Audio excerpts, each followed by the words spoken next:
On a généré 164 000 euros sur d'affaires. Ça fait environ 26 millions ou 800 millions 26 millions de bénéfices. Donc, j'ai continué à scaler graduellement jusqu'à atteindre les 7 000 euros par jour. Comment est-ce que vous aviez trouvé ce produit gagnant dans le question?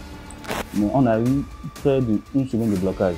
J'ai eu ma première vente après 8 mois. J'ai créé 6 shops avant d'avoir ma toute première vente. Qu'est-ce que vous répondez à ceux qui disent que le dropshipping ou que le e-commerce est mort? Toutes mes vacances au Bénin ont été payées par l'e-commerce. Qu'est-ce que vous pensez des arnaques aujourd'hui en coaching et tout ça? Hello à tous, bienvenue sur la chaîne, c'est Meryl Sekou. On commence par la fin. Je viens juste de terminer une des meilleures interviews, la toute première interview sur la chaîne, donc de 2 membres de mon accompagnement qui ont eu des résultats exceptionnels en dropshipping et tout.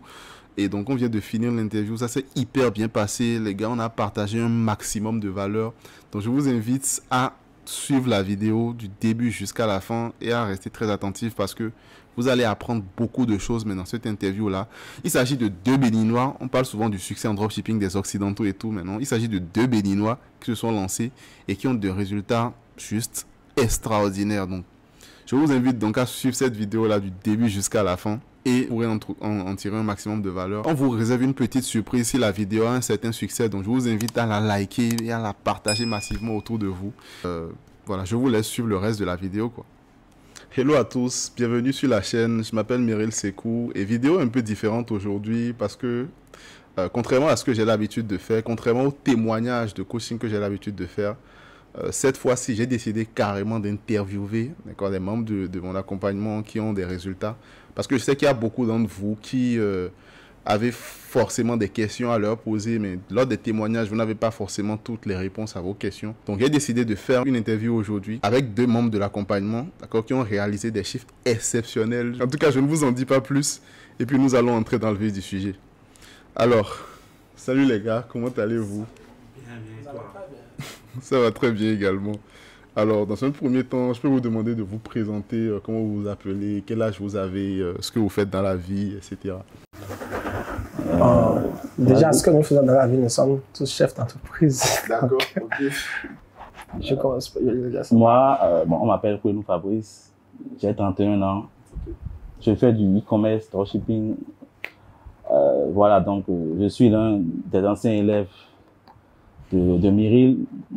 Je suis heureux d'être ici avec toi aujourd'hui. Merci beaucoup Fabrice. Alors, Nidest. Je suis Nidest Djidono. Je suis béninois résident aux États-Unis. Je suis chef d'entreprise, informaticien. Fais un peu de Airbnb. Je fais aussi du real estate, de l'immobilier. Donc, je suis dans un peu de tout. Super, super. Et juste pour mettre un peu les gens dans le contexte, parce que mon audience, c'est essentiellement des étudiants, des gens qui sont un peu, qui se cherchent bien, des gens qui veulent entrer dans la vie active. Donc, juste pour mettre dans le contexte, quelle formation universitaire vous avez effectuée? Moi, j'ai fait les études de cinéma à ISMA pendant quelques années. Ensuite, je me suis lancé dans la vie active. Tu vois, donc j'ai découvert l'e-commerce en temps de Covid 2020. Je cherchais un business à faire à la maison parce que l'État avait décidé de limiter un peu les déplacements de la population dans le pays. Donc je cherchais un business qui pourrait m'apporter de l'argent depuis ma maison. Donc c'est là où un ami m'a parlé de l'e-commerce. Donc moi je ne comprenais pas trop. Il m'a envoyé des contenus YouTube pour que je puisse voir à quoi ça ressemble. D'accord. Et par rapport à Nidest, quelle formation universitaire est-ce que tu as faite? Bon, j'ai bien travaillé, je dirais, en anglais au bac, ce qui fait que à l'université, j'ai fait l'anglais et les droits, la SCHI. Okay. À l'université d'Abo Mekalavi, n'est-ce pas? Ok. Juste pour mettre les gens dans le contexte, Fabrice l'a dit qu'il a fait l'ISMA. Donc l'ISMA, c'est Institut d'audiovisuel bilingue. C'est quoi la définition du site? Institut supérieur des métiers d'audiovisuel, ok. Donc c'est un établissement qui est assez réputé ici pour tous les métiers relatifs à l'audiovisuel. Et Fabrice, lui aussi, c'est quelqu'un qui a fait l'université d'Aboum et Calavi, tout près là. Tous les gens qui nous connaissent, voilà, reconnaîtront cette université-là. Vas-y. En deuxième année à l'université, les grèves sévissaient et c'est là que j'ai fait une formation professionnelle à GSM Land au stade de l'amitié, là. Et c'est là que j'ai pris goût aux ordinateurs, j'ai pris goût à la maintenance. Et aujourd'hui, je suis là, Et bien, c'était là que j'ai commencé, c'était là ma base. J'ai appris tout ce qu'il y a comme ordinateur, comment réparer un ordinateur. Aujourd'hui, je fais plus du software que du hardware. Ok. Mais c'était là mes débuts. Ok, donc aux États-Unis, si je comprends. Oui, je travaille en informatique pour une banque aux États-Unis. Je supporte 8 États dans les 50 que nous avons là-bas et à peu près 350 employés. Ok, super, super. Donc on a des géants avec nous aujourd'hui. Donc, par rapport à vous les deux, comment est-ce que vous vous êtes en fait lancé dans l'entrepreneuriat en général? Quand est-ce que vous avez compris que le système classique, c'est-à-dire le métro boulot dodo, n'était pas forcément fait pour vous? Et quand est-ce que vous avez compris que vous étiez différent? Comment est-ce que vous vous êtes lancé concrètement dans l'entrepreneuriat? Pour moi, d'abord, j'ai un principe, je déteste quand tu me dis quoi faire. Je déteste ne pas avoir le contrôle. Je déteste ne pas être indépendant. Donc, quand un patron me dit tu dois être au boulot à 8 heures, quitter le boulot à 17 heures, tu gagnes tel, j'ai l'impression que je suis contrôlé au fait. J'ai l'impression que je n'ai pas la liberté. Donc, c'est dans cette optique-là, j'ai commencé par faire des recherches. Au début, c'était l'installation de WhatsApp et de Facebook aux gens du Bénin parce que dans le temps, il n'y avait pas l'Internet comme nous en avons aujourd'hui. Donc, je passais sur des packs de vente de véhicules à Sekondi. J'installais WhatsApp et Facebook aux gens. Je prenais 500 francs CFA par portable. De là, je suis allé au campus. Quand tout le monde dormait au campus, je me lève, je passe dans le campus, je mets mes affiches un peu partout pour mes réparations d'ordinateurs, de portables et tout. Et après ça, j'ai pu économiser un peu d'argent et je louais des ordinateurs à ceux qui allaient soutenir.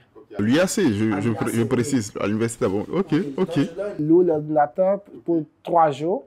Ou bien s'ils ont besoin de ça pour tout le circuit, tout le temps qu'ils vont préparer le mémoire, soutenir et tout, je leur loue ça à 5 000 la journée.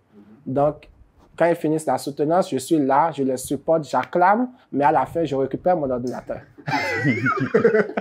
Je récupère mon ordinateur, c'est comme ça, j'ai fait première année, deuxième année à l'UAC et j'ai pris la clé des champs pour les États-Unis. Arrivé aux États-Unis, arrivé aux États-Unis, j'avais pas de boulot quand je suis descendu au Colorado. Donc, je prenais mon véhicule, je parcourais les pawn shops. Pawn shops, c'est des boutiques où tout ce qui a de valeur, on te donne quelque chose pour ce que tu as amené. Donc, si tu as amené un portable, ils vont estimer la valeur du portable et ils vont te donner une somme de l'argent pour ça. Donc, j'allais là-bas, j'achetais leurs ordinateurs gâtés, en max, moins cher, et j'allais chez moi, je réparais, que je revendais toujours aux Américains. Donc, c'est comme ça que j'ai pu m'en sortir dans mes premiers jours, dans mes premiers mois aux États-Unis. Après, certains d'entre eux m'ont pris comme leur homme de genre technique dans la société, l'informaticien de leur société. Et j'y vais une fois par mois. Ils sortent tous les ordinateurs, je repars et je continue. Je vais chez la prochaine personne. Donc, c'est de là que je suis allé de juste un client, de quelqu'un qui fait partie de l'entreprise. Et j'ai appris le digital marketing. J'ai fait leur publicité. Et c'est juste après le site web et tout et tout. Voilà. Ok. Donc, par rapport à toi, Fabrice, comment est-ce que tu t'es lancé dans l'entrepreneuriat? Qu'est-ce qui a créé le déclic après ta formation en audiovisuel? En fait, qu'est-ce qui t'a fait dire, bon, ça, c'est pas... Enfin, le monde classique, le système classique n'est pas forcément fait pour moi. Il faut que je me lance à mon propre compte.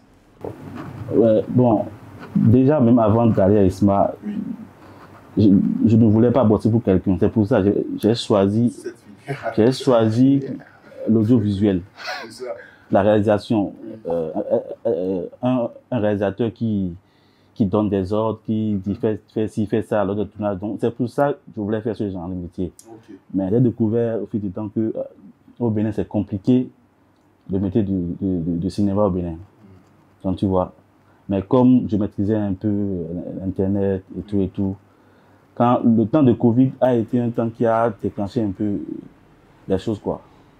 C'est pareil pour moi aussi. Avec le confinement et tout, j'ai cherché plusieurs manières de gagner ma vie depuis mon canapé à la maison. Ok. Et c'est comme ça que tu t'es finalement... Donc le e-commerce, c'était à peu près le premier business que tu as lancé, quoi. Voilà. Ok. Le e-commerce, c'était le premier business que j'ai lancé et ça a vite décollé. Donc voilà, comme ça, j'ai découvert l'entrepreneuriat en bref, quoi. Ok.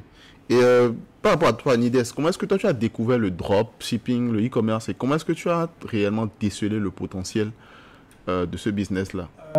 J'ai fait beaucoup de choses avant le dropshipping. J'ai fait le trading, j'ai fait des cryptos, j'ai fait du affiliate marketing, et c'est dans affiliate marketing que j'ai connu le dropshipping, parce que dans le temps, j'avais un lien d'affilié.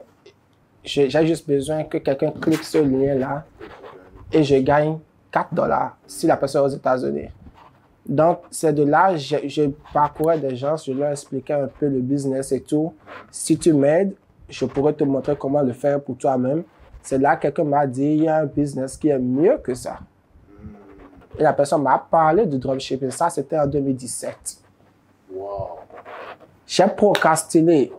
J'ai procrastiné pendant, disons, pratiquement 2 ans. Parce que il y avait des gens qui en parlaient, mais c'était pas si populaire comme ça là aujourd'hui. Donc, j'ai pas commencé jusqu'en 2019. Je me suis dit, bon, je vais me lancer en 2019. C'est là que j'ai commencé par faire les premiers pas. Et c'est là que j'ai commencé par m'appeler e-commerçant, je dirais. Yeah. Donc, voilà. Comment est-ce que vous vous êtes rencontrés? Parce que selon ce que je sais, Nidest, toi, tu vis aux États-Unis et Fabrice, lui, vit ici au Bénin. Et au passage, Nidest est en vacances pour le moment, actuellement au Bénin. Je suis en vacances. Ok. Et comment tu as retrouvé le Bénin, en fait? Le Bénin a changé. Il y a eu beaucoup de voix. 2016. Ok. Ouais, j'étais parti depuis 2016. Ça fait 6 ans que je suis parti, décembre 2016. Donc, le Bénin a beaucoup changé. Et ouais, j'aime mon Bénin. J'aime mon Bénin, c'est tout ce que je peux dire. Donc le PR, il fait un bon travail apparemment. Il fait son boulot. Ok. Et comment vous vous êtes rencontrés en fait? Comment est-ce que la connexion s'est faite en fait depuis les États-Unis? Je laisse Fabrice prendre le Au fait, moi je partageais mes premiers résultats sur un groupe, dans un groupe WhatsApp. Bon, c'est là qu'il a vu mes résultats, il m'a contacté. Okay. Parce que lui n'avait pas trop de temps là-bas à cause du boulot et tout. Donc, il m'a proposé qu'on soit partenaire, qu'on teste des produits ensemble. Et si ça donne quelque chose, alors bon, on fait 50-50. Okay. Voilà, je lui ai dit, ok, bon, ça marche, on y va. D'accord. Et c'est comme ça que vous vous êtes juste lancé? Ouais, c'est tout. Sans jamais se voir depuis 2 ans, je pense. Hein. Non, 3 ans. 3 ans. Depuis 3 ans. Et c'est tout récemment qu'on s'est rencontrés. On s'est rencontrés il y a à peine 2 semaines. 2 semaines, donc voilà. À peine 2 semaines. Et la confiance, il n'y a pas eu de problème de confiance ou quelque chose comme ça? Comment est-ce que vous vous êtes dit, bon, genre, ça va, ça peut aller, ce partenariat-là et tout? Bon, moi, je suis de nature un peu... Je fais confiance, bon, pas à tout le monde, hein, mais il y a des personnes, quand le feeling passe, c'est rapide, quoi, tu vois. Donc, avec lui, c'est passé rapidement. On n'a pas de problème par rapport à l'argent ni rien. Ça va normal, je pense, ouais. Ok. Et parce que moi aussi, j'ai connu Nidest. Parce que comme je le disais au début de la vidéo, sans Nidest, en fait, c'est possible que je n'en sois pas là aujourd'hui. Parce que j'ai connu Nidest au début dans le groupe, dans un groupe WhatsApp. Si ça se trouve même, ça peut être le même groupe aussi. Ça peut être le même groupe dans lequel...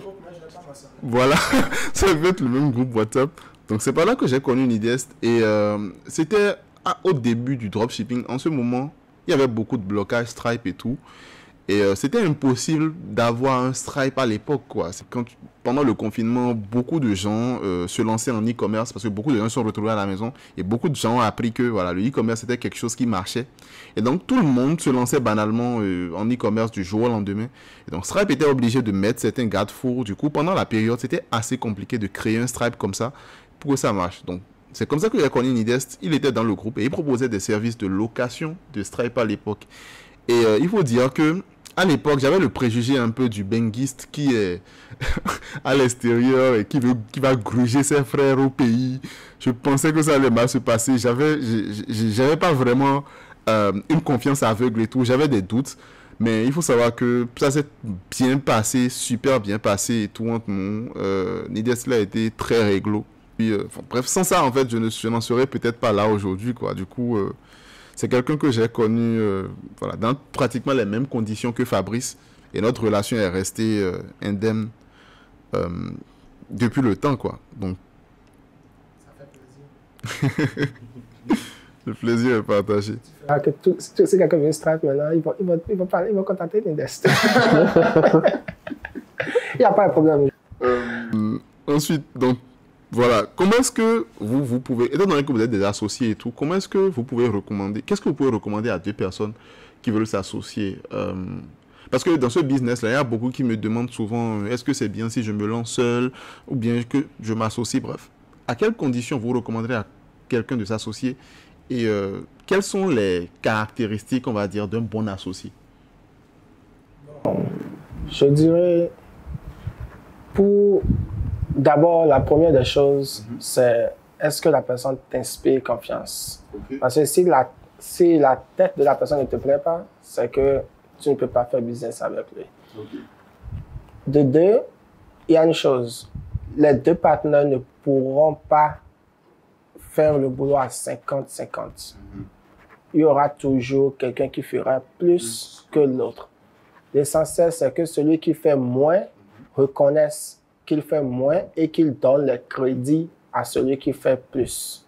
Très important. Très important parce que c'est pas parce que vous divisez l'argent 50-50 que l'autre fait 50-50. Chacun a ses forces dans un partenariat. Chacun a ses forces. Je dirais que pour Fabrice et moi, c'est lui qui connaît en détail ce que nous faisons, tout ce qui se passe. Moi, je connais juste l'idée générale ou bien genre, je vois juste ce qui se passe en général, en gros, mais pas jusqu'au détail. Dans notre partenariat, c'est ce que nous avions toujours fait. C'est ce qui a marché pour nous jusqu'à ce point, jusqu'à où nous en sommes aujourd'hui. Le troisième point, c'est que vous soyez disponibles l'un pour l'autre. Il y aura des moments où l'un des partenaires n'est pas bon, c'est-à-dire peut-être occupé, peut-être pas bon financièrement, peut-être a des problèmes émotionnels, peut-être un deuil dans la famille, des trucs du genre. Il faut comprendre ces moments-là. Okay. Parce que quand c'était bien, vous riez ensemble. Quand c'est amer, il faudrait que vous supportez ça aussi ensemble. C'est important dans un partenariat parce que quand ça devient difficile, les gens se dégagent pour dire, bon, je ne veux plus continuer, je ne veux plus faire ci, ça décourage vite.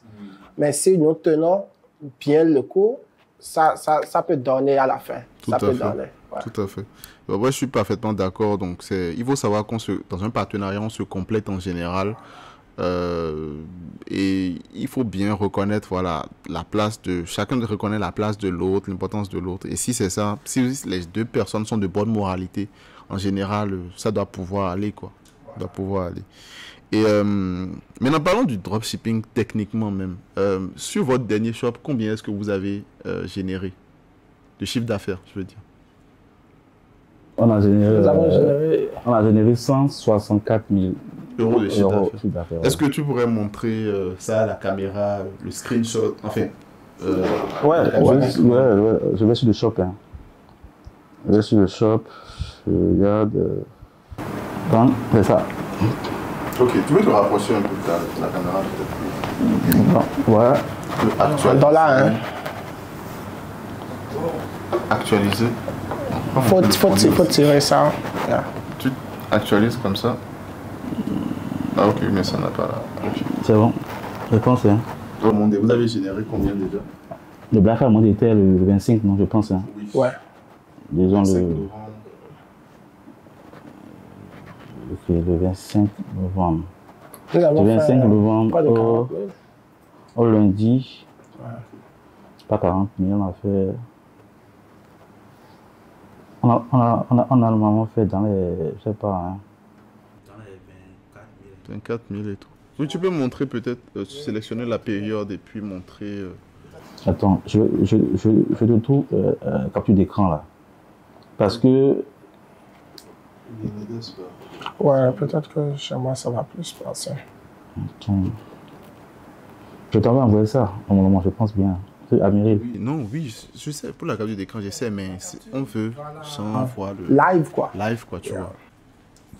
Ok, 22 580 du 25 au 28. On peut actualiser et tout. Ouais, je peux actualiser ici.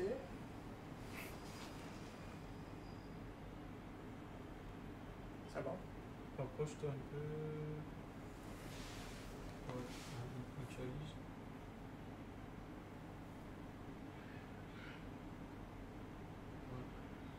Donc ça fait environ près de 164 000 euros en tout, près de 165 000 euros en tout, et avec un pic à 22 000 euros Black Friday, Cyber Monday.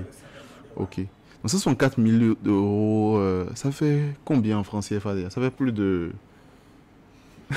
Parce que... Si le dollar est à 600, Ouais. Mais donne pas plus cardiaque. c'est beaucoup d'argent. 164 Hein. Parce que 000. beaucoup de gens ont tendance à convertir, voir que c'est vraiment beaucoup. Oui. Donc, fois 665, Ouais. 107. 7 millions. Donc ça fait 107 millions de francs CFA et tout. Ouais, ouais. Ok. Plus de 100 millions. Plus de 100 millions de francs CFA et tout. Parce qu'il y a des gens qui demandent souvent et qui demandent est-ce que c'est vrai ces chiffres-là? Est-ce que c'est. Voilà pourquoi nous actualisons. Voilà. Ok. Et selon vous, en fait, enfin, combien de marges vous aviez combien de marges sur cette boutique-là environ? On a eu à peu près. On avait eu. Au début, on avait eu 25% de marge. Ok. Mais on a eu près d'une semaine de blocage Mhm. Ouais.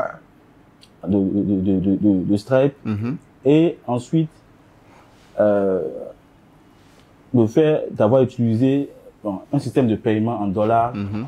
a fait baisser notre rentabilité pendant une semaine. Ok. Effectivement, Donc, on a je connais quitté, l'histoire. on a eu un pic de 7 000 euros la journée. Mhm. Et on a acheté de 7 000 euros à 1 500.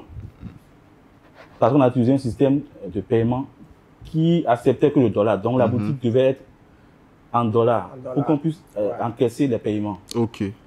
Donc, quand les clients venaient à la boutique et ils voyaient le dollar, ils n'achetaient pas. N'achetez pas. Ça diminue le taux de conversion. C'est là où on est passé chez toi, c'est pas. Oui, tout à fait. On a utilisé ton Stripe Ouais. qui nous a bloqué encore nos 14 000 14 000, ouais. avec toi, donc tu vois, donc c'est ça au fait, c'est ça. Donc ils avaient eu un blocage Stripe, je crois, et ils étaient passés sur un autre processeur américain, mais le processeur américain qui était un peu galère du coup, comme c'était dans le Black Friday, c'est pendant la période du Black Friday, non? Mais on a été C'était bloqué. bloqué le 20. Avant le Black Friday. Du 1er novembre au 20, on avait fait 90 000 euros de chiffre d'affaires sur un Stripe.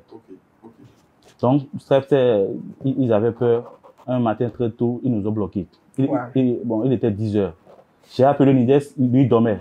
Ouais, moi je dormais parce que c'était toujours la nuit chez moi. Ouais. J'ai appelé Nides, comment on peut faire, Il faut qu'il me dise ici d'abord.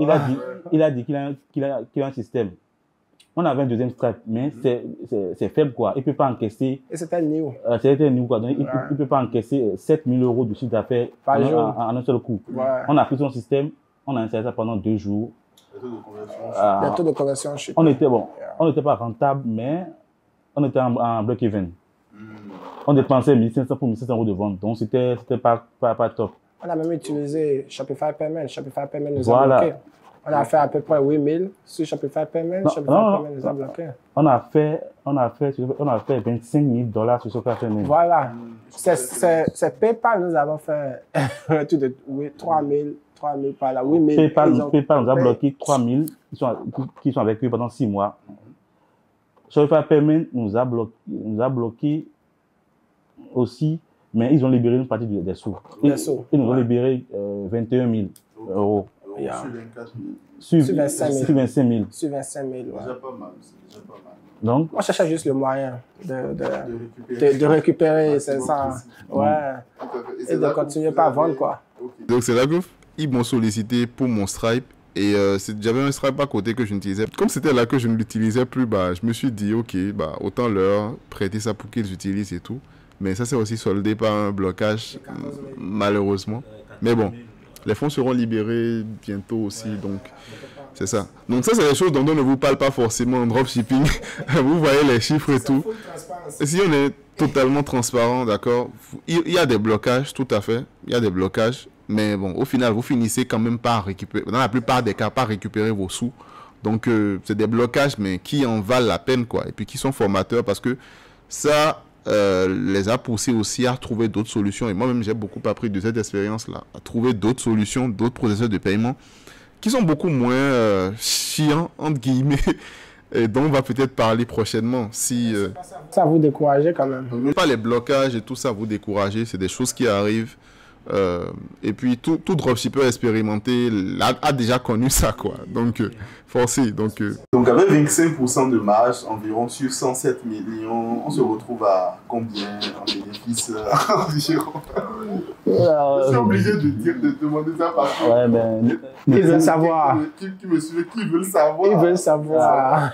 Ne pousse pas le fixe derrière nous. Hein. Non. Ouais, bon. Bon, on a eu 164 000 €, ouais. 164 000 € fois 0,25. Ça fait 41 000 €. Donc 41 000 € fois 655. Ça fait environ 26 800 000 de bénéfices. Ce qui n'est pas mal. Tout à fait. C'est pas à négliger. C'est pas à négliger comme marge en fait sur une boutique en dropshipping. Et ça c'est en 3 mois. Et c'est en 3 mois en fait. Ouais. C'est en 3 mois donc. Voilà et tout, c'est des gars qui ont réellement bien bossé et tout. Je voulais aussi poser quelques questions techniques en fait. Donc, comment est-ce que vous avez trouvé votre produit gagnant? Parce que beaucoup de gens me demandent, enfin, le produit gagnant est comme un mythe, bien un fantasme pour beaucoup de gens. Ouais. Je vais trouver mon produit gagnant, les gens prient. Est-ce que je vais trouver un produit gagnant et tout du coup? J'aimerais que vous racontiez un peu l'histoire. Comment est-ce que vous aviez trouvé ce produit gagnant en question? Bon. Comme tu me connais déjà un peu, tu sais comment je bosse. Oui. Je suis partout à la fois. Oui. Donc, j'avais plusieurs applications.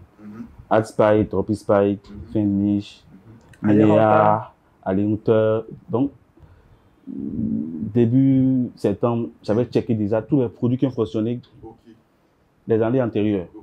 Donc, le produit, j'ai déjà sur AdSpy, qui avait 5000 likes. C'était assez intéressant. Le produit est assez intéressant parce que ça permettait aux enfants de devenir plus intelligents, d'être autodidactes. Ouais.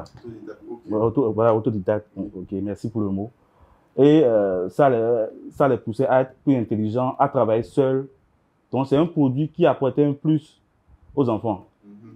Donc, bon, j'ai pris le produit, j'ai mis ça de côté. J'ai testé d'autres produits d'abord, avant de venir me lancer sur ce produit. Donc là, dès les premiers jours, j'ai commencé à voir comment ça a évolué. Déjà en 3 jours, c'était validé déjà. Oui. Ouais. Donc pour le testing, en fait, tu as testé avec quel budget, quel résultat ça a donné dans les 3 premiers jours environ? Je teste toujours avec 49 €. Avec 49 €. Okay. 7 intérêts à 7 €. Ok. Et quel résultat est-ce que ça a donné dans les... Le premier jour, j'ai eu 3 ventes. Deuxième, 4. Troisième, 3 ventes. Ok, super. Donc ça légèrement, ça a largement suffi du moins Pas largement suffit, mais bon. J'ai Ça valait regardé, le coup, quoi. j'ai regardé mes taux d'ajout au panier. Parce que pour valider un produit, il faut voir d'abord le taux d'ajout au panier. Même si tu vends, il faut voir le taux d'ajout au panier. Si le produit est assez intéressant, tu peux avoir un winner, mais quand tu scales, c'est pas scalable. Ouais. C'est pas tous les produits qui sont scalables. Ça c'est vrai. C'est quelque chose que nous devons dire au niveau parce que. Donc, tu vois, donc, Ouais. quand j'ai vu les stats, j'ai dit, OK, je vais scaler voir. J'ai scalé le premier jour, je me suis cassé la gueule. Bon, avec Facebook actuellement, c'est comme ça. Premier jour, on se casse la gueule. Ouais. Deuxième jour, des ROAS de 3. Troisième jour, ROAS de 3 aussi. Donc, j'ai continué à scaler graduellement. Chaque 3 jours, chaque 3 jours, chaque 3 jours. Jusqu'à atteindre, les 7 000 € par jour. Ouais. Et quand on a eu le blocage maintenant, c'est là maintenant qu'on a stabilisé. Bon, on scalait chaque une semaine. On scale le lundi soir et ça fait à l'autre lundi soir. D'accord. Donc voilà. Vous touchez les campagnes juste une fois par semaine. Voilà. Ouais, une fois par semaine. C'est ça. Donc c'est quelque chose de très important de laisser voilà, les campagnes s'optimiser de la bonne manière pour ne pas se précipiter, ne pas laisser les émotions entrer en jeu. Parce que je vois beaucoup de gens, leurs centimes sont comptés et dès qu'ils se cassent la gueule sur un seul jour, ils paniquent complètement, ils coupent tout. Mais comme vous l'avez vu, Fabrice, il a été patient. Et le premier jour, ils se sont cassés la gueule, c'est vrai. Mais le deuxième jour, le ROS est passé à 3. Et ce produit, ils l'ont scalé jusqu'à plus de 7 000 € par jour. Du coup, c'est très important d'être assez patient vis-à-vis de Facebook, de laisser l'algorithme faire son travail, on va dire. Et par rapport au choix du produit, enfin, il a été bref. Mais c'est quelqu'un qui fait énormément de recherche de produits. Et donc, ce produit-là était dans la temporalité aussi. Parce que, comme tu l'as dit, c'était un produit pour enfants. Et en décembre, en fait, les produits pour enfants, si vous allez sur Google Trends, vous allez voir, connaissent un certain pic. Voilà, la courbe monte. Pendant tout le Q4, je dirais même. Parce que les gens recherchent des cadeaux pour leurs enfants. Et donc, ce genre de produits-là sont de très bons cadeaux, qui sont aussi à la fois éducatifs. Donc, c'est un produit qui était bien dans le temps. Le bon produit au bon moment. Et puis, ça a donné naturellement ce que ça a donné, quoi. C'est que, Oui. ce que les nouveaux doivent savoir premièrement par rapport à Facebook, c'est comment lire les métriques. Parce que tu peux voir, mais si tu ne sais pas lire, tu ne sauras pas si tu as un bon produit ou pas. Donc, il faut savoir lire les métriques aussi. Et aussi, il faut comprendre que, bon, il y a plusieurs angles marketing pour le même produit. Ce qui n'a pas marché pour Jacques peut marcher pour Pierre parce que Pierre voit le produit d'une angle qui est totalement différente que celui de Jacques. Donc, il faut tester, voir. Quel conseil est-ce que vous pourrez donner à un débutant qui nous regarde et qui galère à trouver son produit gagnant? Quel conseil vous pouvez lui donner? Je lui dirais juste que j'ai eu ma première vente après 8 mois. Et après 6 shops. Parce que dans le temps, en tant que débutant, je ne savais pas que je pouvais modifier le même shop. Aujourd'hui, c'est ce que je fais. Mais dans les années antérieures, je crée un shop par rapport au produit. J'essaie de mettre un domaine qui a rapport au produit. Ce qui fait que je ne peux pas réutiliser le même domaine pour tester un autre produit. J'ai créé 6 shops avant d'avoir ma toute première vente. Et c'était la fête au village. Fabrice, qu'est-ce que toi tu donnerais comme conseil à quelqu'un qui galère à trouver le produit gagnant? Parce que c'est ce que les gens me disent tout le temps. Qu'est-ce que tu peux me trouver un winner? Donne-moi un winner, même littéralement. On donne pas le même winner. nous-mêmes, nous ne savons pas ce qu'est le winner. Voilà. Donc, qu'est-ce que...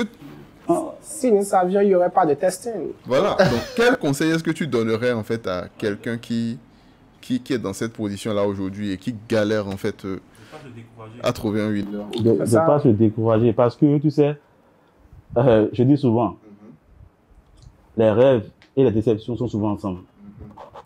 Tu rêves grand, après toi à avoir des déceptions qui sont à la taille de tes rêves. Tu vois, moi je suis quelqu'un de assez têtu. Tenace, honnêtement, c'est difficile de me décourager. Difficile. Donc, quand je veux quelque chose, je le fais. Peu importe ce que ça donne. L'idée, c'est moi, on a connu des galères dans ce pays. Ouais. On a connu des blocages. On est passé chez les agences. Les agences nous ont des fois même fait chier. Oui. Honnêtement, on a connu des galères. Honnêtement, des blocages. Aujourd'hui, tu es bloqué pour la page. Tu débloques la page. Demain, c'est le BM. C'est le profil, mais le BM. Donc, on a connu des galères et tout. Donc, au fil du temps, au fait, moi, j'ai compris l'écosystème du e-commerce. Donc, j'ai mis en place un système pour contenir tout ce qui est comme blocage. Sauf Stripe qui est le tout puissant. Ça vient parce qu'on a trouvé. Oui. Ils vont bloquer, on va en créer, ils vont bloquer. Et la création, c'est pas ça qui est difficile. Mais il faut savoir qu'un jour, ils vont bloquer. L'essentiel, c'est de récupérer ton argent au maximum avant qu'ils ne te bloquent.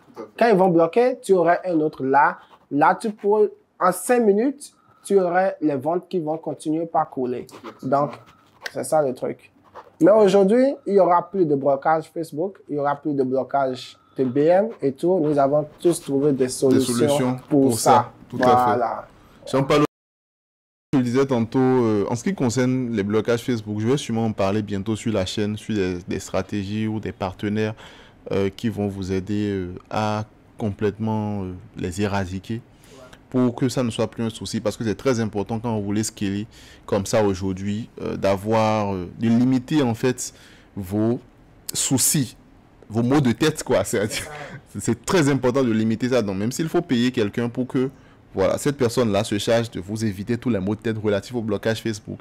Et vous savez que voilà, en cas de blocage, vous pouvez rebondir du jour au lendemain sans problème majeur. C'est très important, c'est quelque chose qu'il faut prendre en considération. Il faut noter que ce n'est pas quelque chose pour débutants parce que en tant que débutant, tu as un budget limité. Donc, c'est quelque chose qui coûte. Mais c'est bon si tu veux aller loin, c'est bon si tu veux prendre ça comme ton boulot, tu es déterminé à le faire. Là, tu sais que tu payes une fois et tu te concentres sur d'autres problèmes. Voilà. Effectivement. Mais bon, on a aussi des débutants dans notre accompagnement qui se permettent ça pour aller beaucoup plus vite aussi. Du coup, c'est quelque chose que beaucoup de gens doivent prendre en considération, quoi. Même beaucoup de bâtons dans les roues. Il y a une stratégie dont j'ai sûrement parlé ici, qui s'appelle la stratégie du jardin d'Éden. Donc, au-delà des agences, mettre en place un système pour pouvoir limiter, comme je le disais, les maux de tête, quoi. Et quand ce genre de système-là est en place, ça va beaucoup plus facilement, en fait. Et tout. Du coup, en ce qui concerne... Voilà, Fabrice disait quelque chose tout à l'heure sur lequel je voulais rebondir. Il dit, les rêves et les déceptions font ensemble. D'accord? Moi, j'irai beaucoup plus loin en disant, les frustrations et les rêves font ensemble. C'est-à-dire que, vu les rêves que tu as, tu dois être prêt à supporter les frustrations venant avec ces règles-là. Oui. Si tu as des rêves, si tu rêves à, je sais pas, 1 million de francs CFA, 1 million de francs CFA, tu auras des frustrations à hauteur de 1 million de francs CFA. C'est-à-dire tu vas perdre 100 000 francs CFA, 200 000 francs CFA. Mais si tu rêves à hauteur du milliard ou du million d'euros, tu auras aussi des frustrations relatives aux millions d'euros. Donc des pertes en dizaines de milliers d'euros. Donc du coup, ceux qui arrivent à atteindre ces niveaux-là ont un niveau de tolérance énorme de la frustration. C'est-à-dire que les frustrations ne les atteignent pas autant que ça, ne leur font plus peur. Ils sont tolérants envers ça. Quand ça arrive, ils se disent, bon, ok, c'est arrivé, je me relève. Et puis, demain, un autre jour, et puis je recommence, quoi. Donc, quand vous avez des grands rêves, il faut aussi apprendre à anticiper, en fait, les frustrations qui peuvent venir avec ça. Comme ça, de sorte à ce que, lorsque ça arrive, en fait, ça ne vous surprenne plus. Parce que vous êtes déjà préparé à ça, et puis vous vous relevez, et vous avancez simplement. Donc, voilà ce que je voulais rajouter simplement. Et, bon, je voulais vous poser des questions par rapport aux problèmes que vous avez rencontrés pendant le scaling. Il y en a certains que vous avez déjà abordés. notamment les blocages Facebook. Bon, les blocages Facebook, ça a été un problème qui a été vite résolu, je crois. Donc, Oui, c'est plus Voilà. Facebook est notre ami maintenant. Quand vous avez voilà, les bonnes pratiques et tout, vous pouvez esquiver rapidement Facebook. Vous avez aussi parlé des blocages, Stripe et tout ça. Et voilà. Et donc, je voulais vous demander aussi, parce que est-ce qu'il y a des problèmes supplémentaires que vous voulez ajouter à ça, que vous avez connus par hasard? Parce qu'on va être transparent envers les gens ici. Il y a eu d'autres problèmes. Ouais, il y a eu d'autres problèmes. C'était à un moment donné, il y avait assez de commandes. Ouais. Et problème de riches. Ouais, c'est de bons problèmes d'abord. Il y avait assez de commandes. Maintenant, les gens devaient être livrés avant le 25. Ok, oui, avant Noël. Oui. Tu vois, donc, ce qui m'a fait le plus chier, c'était le service de livraison. Il y a des colis qui sont perdus à la douane française, ou des fois, les livreurs livrent mal à une adresse qui est différente de ce qu'on donne. Oui. Donc, des fois, bon, on a dû renvoyer d'autres colis nous-mêmes. On a dû, puis dans nos frais, tu vois. Donc, on a ce problème aussi. Et, il y a le problème des commentaires, parce que quelqu'un avait déjà vendu ce produit-là. Ce produit l'année passée. Les gens disent que j'ai pas reçu mon produit, j'ai commandé depuis 2 ans. Mais nous ne vendions pas ce produit il y a 2 ans. Donc, il y a ce problème-là aussi. Mais c'est réglé aussi. Oui. Le problème des commentaires oui, aussi. la modération des comptes. Tout à fait. Parce que ça, c'est un problème aussi qu'il y a énormément en dropshipping. Étant donné qu'on revend des anciens produits et tout, lorsqu'on se lance, vous pouvez lancer votre boutique aujourd'hui, mais il y a des gens qui vont vous contacter, vous dire oui, j'ai commandé sur votre boutique il y a 6 mois et j'ai pas reçu mon produit. Simplement parce que d'autres personnes sont passées avant vous, avaient peut-être fait du sale, ont fait arnaquer en vendant ce produit-là, n'avaient pas bien fait les choses. Mais parce que vous vendez le même produit maintenant, vous avez beau être honnête, intègre et tout, bah, ils vont toujours vous coller l'étiquette de ceux-là parce que eux, ils ne font pas la différence, quoi. Un produit, c'est vendu par le même shop et tout. Et ils ne font pas... Voilà, ils ne se rendent même pas compte, quoi. Ils se disent que c'est le même produit. Donc, ils bondissent sur toi. Tout à fait. Une personne qui est allée prendre le logo de la boutique et a créé un nouveau shop avec le logo et a vendu un autre produit. Et un client a payé chez lui, a copié le message de confirmation de commande et maintenant m'a contacté avec ça pour me dire qu'il a payé un produit sur ma boutique. Et je lui dis, mais monsieur, lisez ce qui est marqué dans votre fiche de commande. Le nom de la boutique est différent de ma boutique. Voilà. Vous voyez? Donc, cliquez sur la commande pour voir la boutique. Il ne comprenait pas. J'ai dû tout faire à sa place.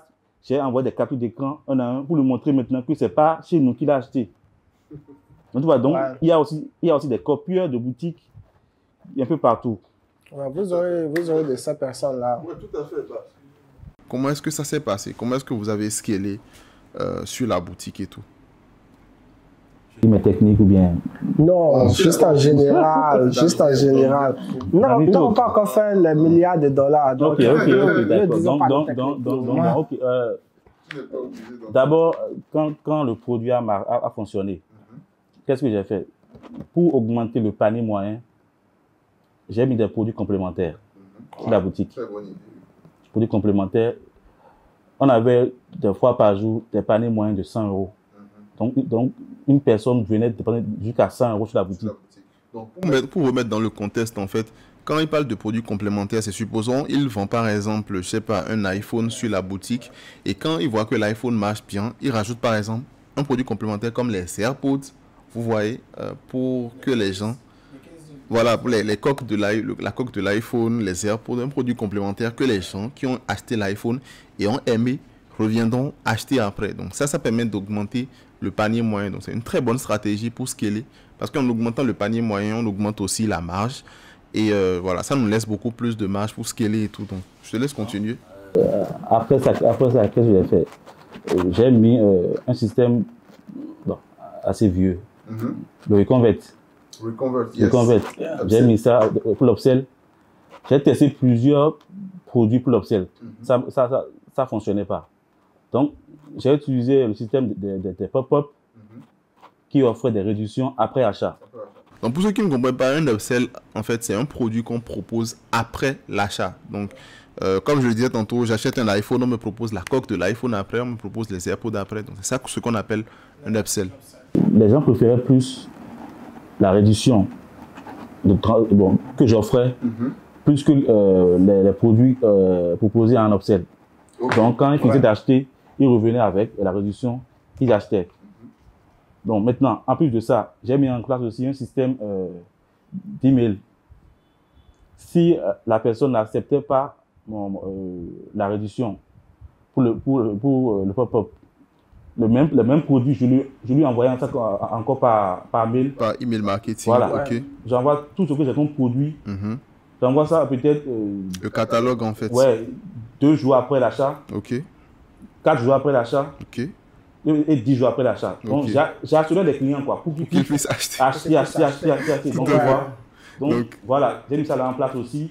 Donc simplement ce que Fabrice veut dire par là, c'est lorsque vous vendez un produit sur une boutique, il y a des gens qui visitent la boutique, il y a des gens qui achètent, mais si vous ne les recontactez pas, vous risquez de les perdre à jamais. Donc les gens qui visitent la boutique mais qui n'achètent en général pas, des gens qui laissent leur email sur votre boutique mais qui n'ont pas acheté, donc on les recontacte par email. C'est ce qu'on appelle du email marketing pour ceux qui ne comprennent pas. Et Fabrice leur propose donc les autres produits de son catalogue et les harcèle avec comme il le dit. Oui, SMS marketing aussi. Donc c'est une stratégie qu'on peut à la fois appliquer autant par SMS que par email quoi. Ok. Maintenant comme j'ai de nouveaux produits et que je connais un peu mon audience, il y a des personnes qui ont vu ma vidéo, ont acheté. Qu'est-ce que je fais? Je fais maintenant du retargeting sur Facebook. Même s'ils ont acheté mon produit, je retarget encore avec un autre produit. Ok. Donc un produit complémentaire. Complémentaire sur Facebook. Ok. Bonne stratégie aussi parce que ça permet en fait de... lorsque la personne a vu par exemple, bon, je prends toujours l'exemple de l'iPhone. Il a vu par exemple l'iPhone, ou bien il a vu par exemple le rouge à lèvres sur de votre marque sur Facebook, bah, vous le retargetez après avec un fond de teint par exemple. Et vous lui remontrez une publicité de la même boutique, mais cette fois-ci en lui proposant un fond de teint.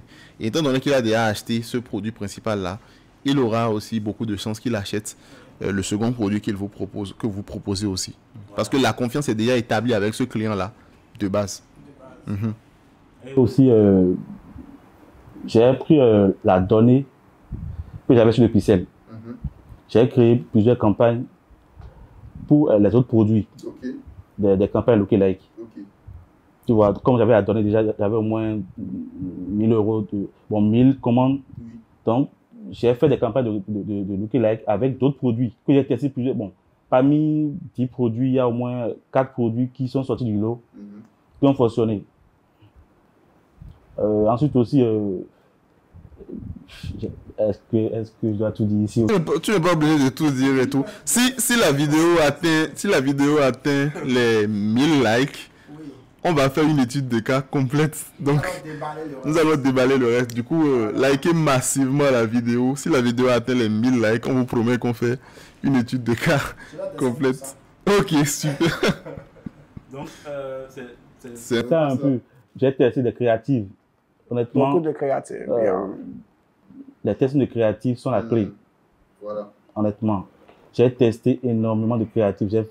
J'ai fait des recherches de vidéos un peu partout. Voilà. Et c'est quelque chose que je recommande énormément dans l'accompagnement et tout, et que je prône en fait lorsque vous vous lancez en dropshipping, surtout sur Facebook, dans une source d'acquisition comme Facebook. Vous devez avoir un maximum de créatives. Vous devez tester énormément de créatives. Parce que les créatives s'essoufflent vite. Et beaucoup de gens se limitent simplement à une seule créative, quoi. Donc, il y a la créative qui marche. Et puis, ça ne marche plus aujourd'hui, malheureusement. Donc, vous devez tester énormément de créatives pour varier, en fait, votre palette, quoi. Pour pouvoir toucher le client avec une nouvelle créative à chaque fois, dans un autre angle marketing à chaque fois. Et comme ça, vous maximisez vos chances de réussite, en fait. Donc, quels sont les éléments de l'accompagnement, c'est-à-dire en matière de conseils, de stratégie, de contacts, qui vous ont permis, en fait, d'arriver à ces chiffres-là? Déjà, tu m'as conseillé de passer aux agences. Oui. Déjà, tu m'as donné des contacts d'agences Oui. pour éviter les blocages. Ok. Le blocage Facebook. Voilà. Facebook, ouais. Ensuite, le testing de créative. C'est dans tout l'accompagnement que j'ai appris, le testing de créative. Ok. Je voulais dire ça aussi. Donc, Yeah. les créatifs, des fois, j'avais des royalties jusqu'à 10 pour les créatifs. Le créatif. Uniquement quoi. Ouais. Voilà. Donc, honnêtement, c'est ça qui a fait décoller le plus la boutique. Tester les créatifs tout le temps. Je trouvais des vidéos un peu partout sur Internet, je testais. Quand ça ne marchait pas, je coupais. Ceux qui marchaient, je les prenais, je les dupliquais dans de nouvelles campagnes. Tu vois, Oui. ceux qui avaient vu le produit d'une autre manière, avec les nouvelles créas, ils achetaient. Tu vois, tu verras des personnes dans la boutique, tu verras peut-être 11 visites. Et c'est la nouvelle créa là, qui a fait payer la personne. Et la personne en question. Je vois. Voilà. Tu vois, Voilà. voilà. Donc, c'est la nouvelle créa qui a fait payer cette personne. Parce qu'il a vu le produit d'une autre manière. Donc, tester les créas, c'est vraiment important. C'est vraiment très important. Et c'est quelque chose que franchement, c'est le 20% de tâches qui vont vous apporter le plus de résultats. Parce que quand vous y réfléchissez, la créative, c'est ce que le client voit en premier. C'est le premier contact que le client a avec votre marque, avec votre boutique, avec votre univers en fait. Du coup, il faut que vous en ayez beaucoup pour que ce client-là ne voit pas la même chose. Beaucoup de gens, quand ils testent un produit, ils testent juste une créative et que cette créative-là marche bien, ils s'arrêtent juste là. Ils ne font plus de recherche. Ouais. Et c'est la meilleure, et c'est comme Nides le disait, ça marchait en 2016 par là, 2017 par là. Mais aujourd'hui, vous devez faire beaucoup plus d'efforts. Vous devez toucher, parce que votre créative, en fait, beaucoup de gens peuvent l'avoir. D'accord? Les gens peuvent venir la copier et tout. Et puis, s'ils ont beaucoup plus de budget que vous faites éjecter du marché rapidement. Voilà. Donc, vous devez être beaucoup plus créatif et chercher d'autres créatives et tout. Et si vous avez beaucoup plus de créatifs que vos concurrents, vous finirez toujours par les mettre à terre, quoi. Pas les écraser, en fait. Du coup. Et aussi, je dirais que quand nous parlons de créative, au début, vous pouvez ne pas changer toute la vidéo, mais changer juste les 3 premières secondes. Les 3 premières secondes de la vidéo, parce que le client va croire que c'est une autre vidéo. Mais c'est le même produit, c'est le même produit, c'est la même personne, c'est la même marque. Juste que les 3 premières secondes montrent quelque chose d'autre, donne un autre problème, d'où la résolution est le produit. L'autre vidéo donne un autre problème. Donc, si le client 1 ne se voit pas dans ce premier problème, il se verra dans le deuxième problème. Et ça lui fera acheter chez vous, malgré que les secondes restantes ou bien le reste de la vidéo est la même. Voilà, donc très important. À défaut de prendre plusieurs vidéos, juste varier les premières secondes des vidéos existantes qui font déjà leurs preuves. Et puis vous pouvez retrouver d'autres vidéos avec de plus gros retours sur investissement, comme ça banalement. Et si vous ne savez pas comment le faire, vous pouvez vous rapprocher de Meryl. Il y a des plateformes. Vous payez des sommes, les gens pourront vous sortir 5 à 10 vidéos et ils vont juste modifier ça pour vous. Là, vous n'aurez pas à perdre le temps à le faire vous-même. Vous pouvez vous concentrer sur d'autres choses plus importantes. Voilà. Qu'est-ce que vous répondez à ceux qui disent que le dropshipping ou que le e-commerce est mort? Qu'ils sont coupables. Qu'ils sont coupables. Ils l'ont tué. Donc, ceux qui disent que le e-commerce, le dropshipping est mort, c'est parce que c'est vous qui l'avez tué, d'accord? Ce n'est pas mort. Juste que les gens, ceux qui disent ça, peut-être l'ont connu dans ses débuts. Quand ce n'est même pas le début. Amazon faisait du e-commerce depuis la nuit des temps. Jusque nous ne savions pas que c'était du e-commerce. eBay faisait du e-commerce depuis la nuit des temps. Je sais maintenant que des gens comme toi et moi faisons du e-commerce. Et ceux-là ont connu le e-commerce en 2016, 2017. Ça rejoint l'affaire de créative dont nous parlons. Voilà. Ça marchait pour quelqu'un qui utilise la même technique et que ça ne marche plus, il dira que c'est mort. Mais il faut évoluer avec le temps. Il faut changer, il faut apprendre de nouvelles stratégies, il faut voir qu'est-ce qui marche actuellement. Peut-être que c'est ce que toi tu fais qui ne marche pas.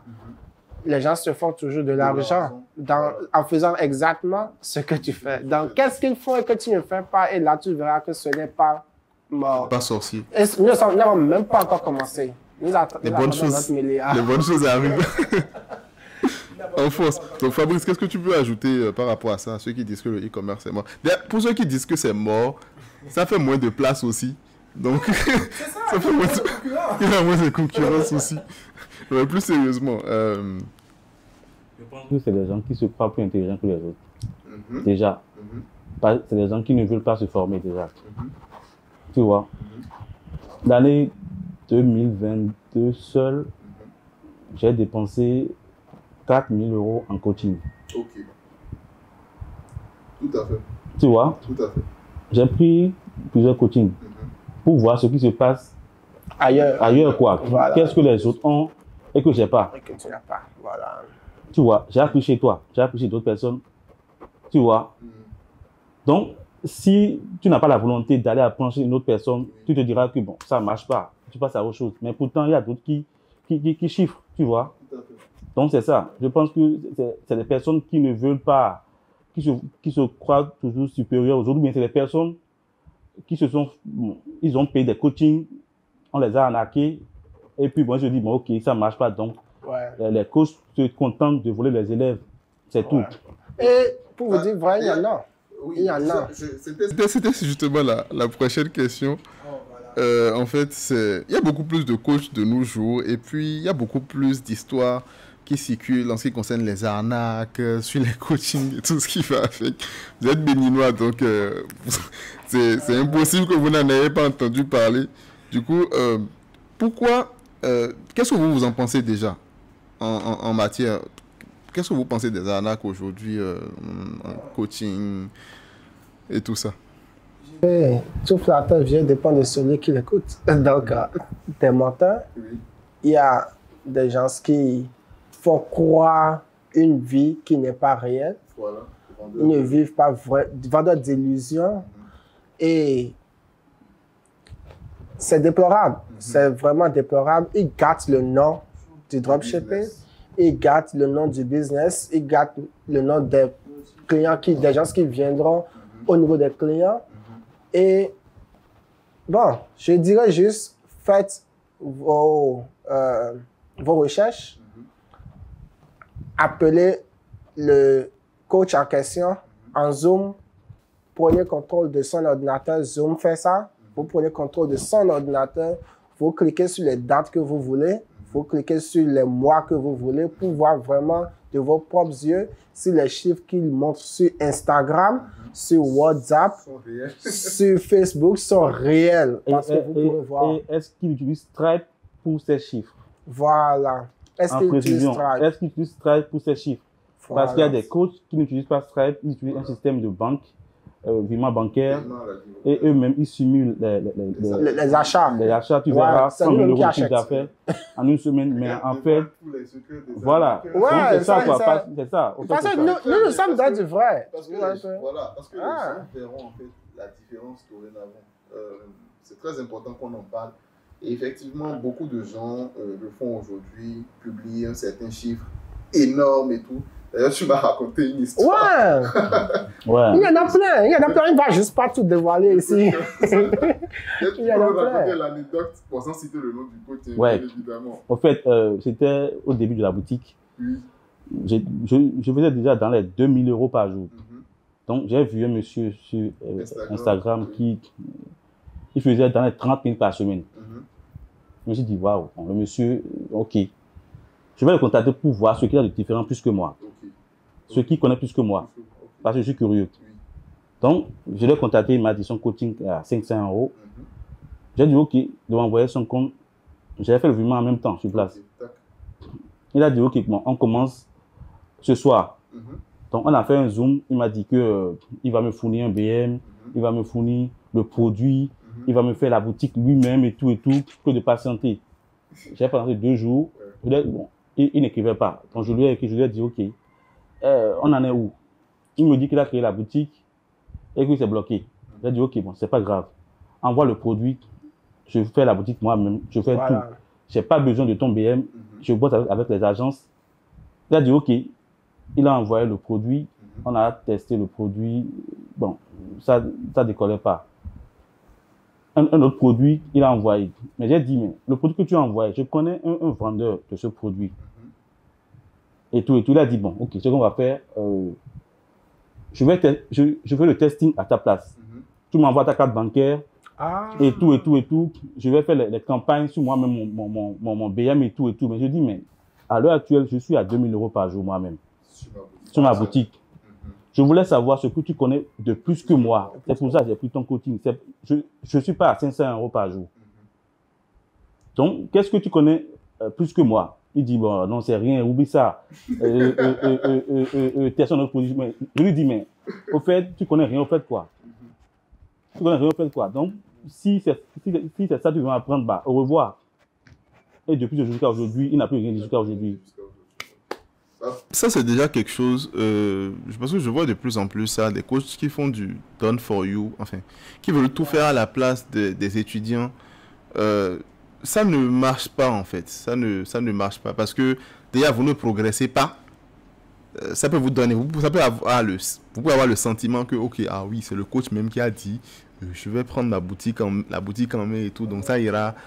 Ça ne vous apprend rien, vous ne progressez pas. Et déjà, dans la plupart des cas, c'est des arnaques. Simplement, parce qu'ils n'ont rien à vous apprendre. Donc, faites énormément attention avec ça. C'est mieux d'avoir un coach qui va vous tenir par la main, qui va vous apprendre tout, étape par étape. Okay, comment faire ci, comment faire ça, vous donner les conseils, mais que vous-même vous appliquiez. Parce que c'est comme ça que vous allez effectivement progresser, en fait. Donc, je vais ajouter à ça. Je connais quelqu'un qui fait du done for you, c'est-à-dire tout fournir. Mais lui-même, personnellement, il ne sait même pas monter une boutique. Il ne sait même pas faire un shop. Donc, il prend l'argent, il sous-traite, voilà. Il prend l'argent chez les étudiants. Les étudiants sont contents. Il sous-traite maintenant et il paye quelqu'un pour faire la boutique. Donc, le client pense que c'est le coach qui a fait la boutique. Ça prend une semaine. Donc, c'est juste pour vous dire, plus vous évoluez, plus vous verrez les, on dit in and out, genre, les coins, recoins du dropshipping, de l'e-commerce. Vraiment. Et c'est donc, n'acceptez pas la facilité en général. Je sais que pour les êtres humains, quand vous n'avez pas les bonnes motivations, vous avez peut-être vu quelqu'un afficher un style de vie luxueux sur les réseaux sociaux et vous vous dites spontanément, je peux lui faire confiance et tout. Et quand cette personne-là vous dit encore, ok, c'est moi qui prends en charge ta boutique, vous tombez sous le charme du coup, ah, tout ira bien et tout. Mais ne tombez pas sous le charme de la facilité. Rien de rien ne se construit dans la facilité. D'accord. Si c'était si facile, le coach ne serait pas là à dire, bon. Et encore, un coach qui vous dit qu'il va vous donner un winner, ça c'est de red flag. C'est un red flag, genre, il ne va pas vous donner un winner. Il peut vous dire, bon, je connais tel produit, ça avait marché, ou bien le produit a du potentiel. Voilà. Faisons le testing. Voilà. Si on savait que c'était le winner, il n'y aurait pas de testing. Donc, c'est très important qu'on revienne sur ce point des arnaques parce que de plus en plus de gens me contactent sur WhatsApp souvent et on dirait ma messagerie est devenue un bureau de plainte en fait. Ouais. Telle personne m'a arnaqué et tout ça. Donc, ne vous faites pas avoir. Et d'ailleurs, on va faire un peu de promo quand même. Je voulais vous demander pourquoi est-ce que vous recommanderez ce coaching-là et pas un autre en fait. Instant promo. Oui, si vous likez la vidéo, vous aurez une médiation. Non, faire la promotion du coaching, je veux dire quoi, tu vois. Non, déjà, ce que moi j'ai mis dans le coaching, c'est la disponibilité. Oui. Honnêtement, on peut t'écrire à 1h du matin, tu réponds. Ok. M'écrivez pas à 1h du matin aussi. Même après la fin du coaching, je recevais encore des conseils. Oui. Passe à de l'agence. Fais ci. Donc, tu étais présent. Ouais. Tu vois, donc ça, honnêtement, c'était top. Oui. La méthode de créa, pour moi, c'est le Graal. Honnêtement, tester les créas, c'est important. Hein? Très. Oui, nous avons pris des coaching et aujourd'hui, quand nous écrivons au coach, ouais, il ne répond pas. Il ne répond pas. Il ne répond plus. Il nous a appris. Nous avons appris quelque chose venant de lui, mais au même moment, la communication, souvent les coachs disent lifetime access, C'est-à-dire, tu as accès à moi à vie. Si tu as un problème, tu peux rentrer dans mon inbox, m'écrire. C'est pas souvent vrai. Mais avec toi, bon, c'était un gars qui m'a dit, c'était parce que le gars m'a dit que il ne croyait pas en toi, en fait. Okay. C'était à cause de ça qu'il m'a donné le nom. J'ai dit non, que je connais Meryl. Okay. Donc, pour le mettre en confiance, j'ai dit je serai dans le groupe avec toi. Je vais voir ce qui se passe. Je verrai un peu ce qui se passe. S'il dit quelque chose dont je ne suis pas d'accord, je vais en parler dans le groupe. Parce que lui pensait que tu faisais partie des arnaqueurs. Non. Non, je connais Meryl. Je ne l'ai jamais vu, mais je le connais. C'est là où l'histoire est belle parce que voilà, Nides m'aide d'abord à lancer moi-même mes premiers shops. Et puis après, on garde les relations comme ça, intactes et tout. On a gardé contact, on s'écrit souvent et tout ça. Après, il revient encore prendre mon accompagnement. C'est là où l'histoire, oui, c'est là où l'histoire est belle, quoi. Et moi, l'une de mes vertus, l'une de mes devises, c'est que les relations humaines sont plus importantes que l'argent. Quand j'ai un étudiant en accompagnement, je ne sais pas en fait couper les ponts. Enfin, quand la personne aura besoin de moi, ne pas lui répondre, même si c'est, je sais pas, un an après. Il y a des étudiants avec qui je suis en contact aujourd'hui et ils avaient pris mon coaching depuis 2020 en fait, tu vois. Typiquement par exemple, mon coach sportif, c'est son histoire ça quoi, tu vois. Il m'a pris mon coaching depuis 2020. À l'époque, ça ne valait même rien. Mais jusqu'à aujourd'hui, on est en contact et je l'accompagne toujours, tu vois. Et c'est ce qui est beau, en fait. Je pense que les relations humaines sont beaucoup plus importantes que l'argent. Ça n'en vaut pas, en fait, la peine, quoi, vous voyez. Juste parce que bon, je ne crois pas en ça. Et donc, c'est maintenant presque la fin de l'interview. Je voulais vous demander quels sont vos objectifs pour 2023 en général?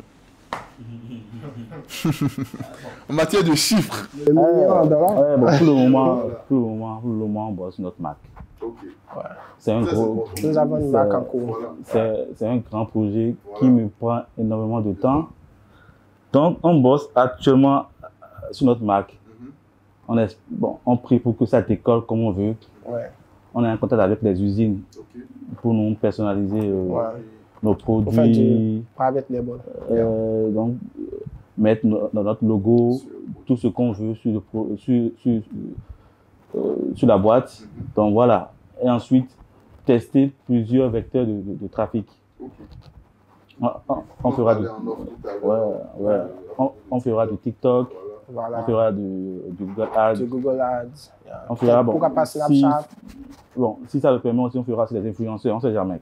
Parce que c'est un produit qui résout un grand problème. Je vous souhaite énormément de succès. D'ailleurs, je sais que vous travaillez dur, donc vous allez tout exploser. Je reste disponible aussi si vous avez besoin de quelque chose. Avant qu'on ait fini, oui. J'aimerais mentionner que nous sommes 3. Nous avons notre troisième qui s'appelle Hospice.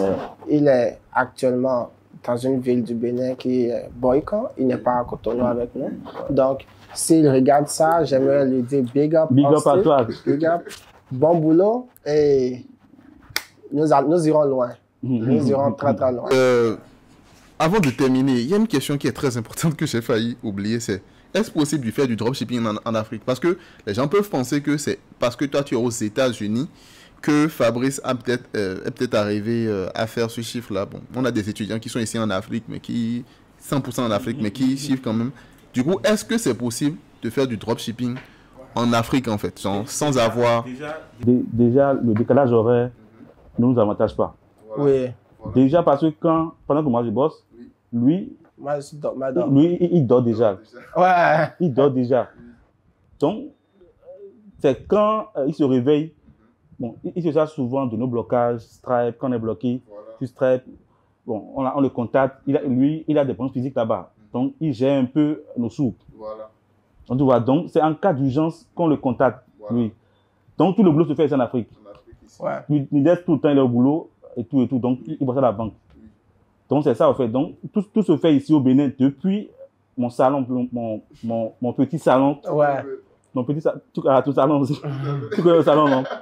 Dans petit salon. Donc, voilà. Donc, c'est juste pour vous dire que ça bosse. C'est faisable. C'est très, très possible. C'est faisable. Bosser seulement. Bosser. Donc... Et faites du chiffre. Parce que si vous ne faites pas de chiffre, nous viendrons en Afrique aussi. Ah bon? Ouais, on viendra en Afrique. On viendra en Afrique. J'y pensais, sérieusement, j'y pensais. Je me suis dit, pourquoi pas faire 5 millions en une journée en Afrique, tu vois? Pourquoi pas faire 5 millions en une journée? Si 80% des Béninois, nous trouvons un produit qui peut aider 80% des Béninois, le temps que l'argent que les gens vont dépenser dans les cérémonies, dans les fêtes et tout, s'ils nous donnent notre part avant d'aller donner les enveloppes là-bas, ça va nous aider. Donc, 5 millions en une journée, c'est ça le plan. Il parle là du e-commerce en Afrique, donc un programme que j'ai lancé, e-com Africa, que j'ai lancé récemment aussi. Donc, qui aide les gens à faire du e-commerce ici en Afrique. C'est un peu différent du dropshipping. Bon, ça, j'en parlerai dans d'autres vidéos. Je mettrai sûrement des vidéos là pour que vous puissiez checker un peu ce dont il s'agit. Et bon, encore, je voulais maintenant qu'on a terminé l'interview, je voulais vous demander votre mot de fin, si vous en avez, pour ceux qui nous regardent dans le processus en fait, et qui galèrent à réussir actuellement. Qu'est-ce que vous pouvez leur dire et tout? C'est tester des produits. Hein. Tester énormément de produits. Nous, des fois, il nous arrive de tester jusqu'à 10 produits par semaine. Ouais. Parfois 2 à 3 produits au même moment. Au même moment. Ouais.